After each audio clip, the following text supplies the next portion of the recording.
Welcome back. And in our top business story, infrastructure spending patterns in the UAE will be positive on higher state spending as the government continues to rake in profits from oil sales, according to experts. Officials told a local publication that oil prices continue to stay above $100 a barrel, which means that the UAE is looking to gain from exports for the second year running.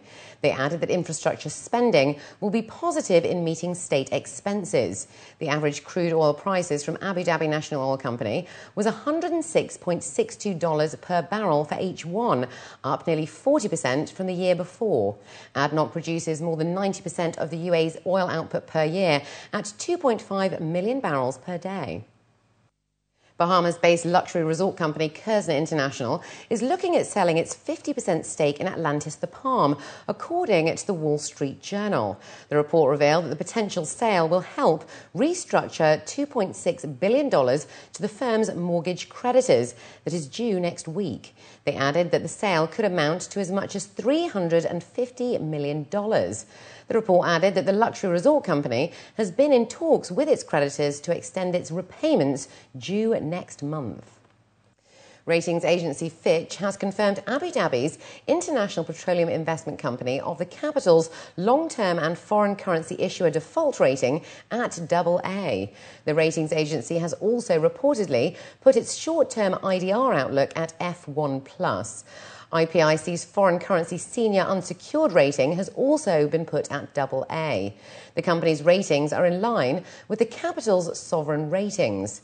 Officials state that Fitch looked at IPIC as a strategic asset to the government in terms of both foreign and domestic investments. The Petroleum Investment Company is currently overseeing the Emirates' 370-kilometre crude oil pipeline project that will see exports from Fujairah through to Oman. And in our world business news, the Portuguese government will introduce temporary extra tax rates on high-earning companies and households to help meet budget deficit goals under its €78 billion bailout. That's according to the Finance Minister, Vitor Gaspar. The extra rate in households in the top income tax bracket will be at 2.5%. The Finance Minister stated that the extra tax rate on high-earning companies will be an additional tax of 3% of taxable income above €1.5 million. Presenting the government's medium-term budget strategy, he said the government will reduce public spending by 7 percentage points of GDP to 43.5% by 2015 from 2010 levels.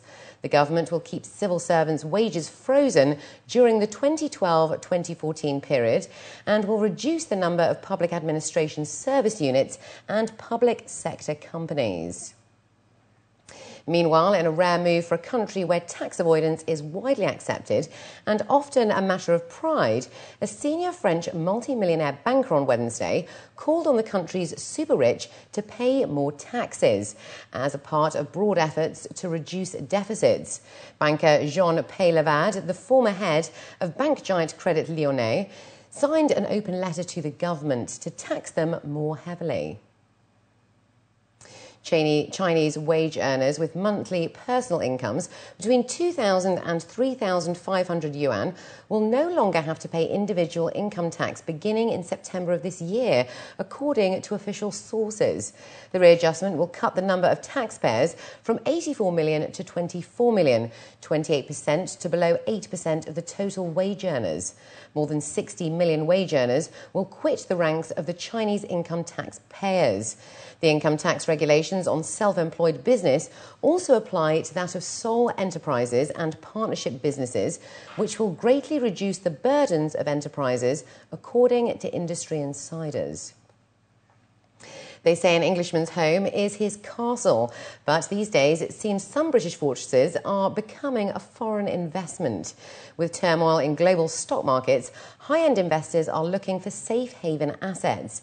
And for many of the super-rich, London's property market is considered just that.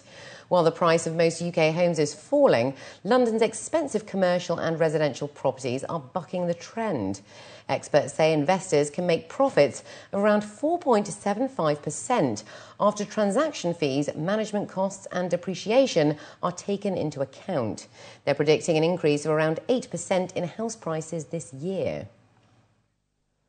Certainly in London, we're seeing a reasonable inflow of overseas money drawn both by the perceived security of the UK, the appeal of the yield from UK commercial property, but also London's position as a global financial city remains very attractive to high net worth individuals in the Middle East and emerging states.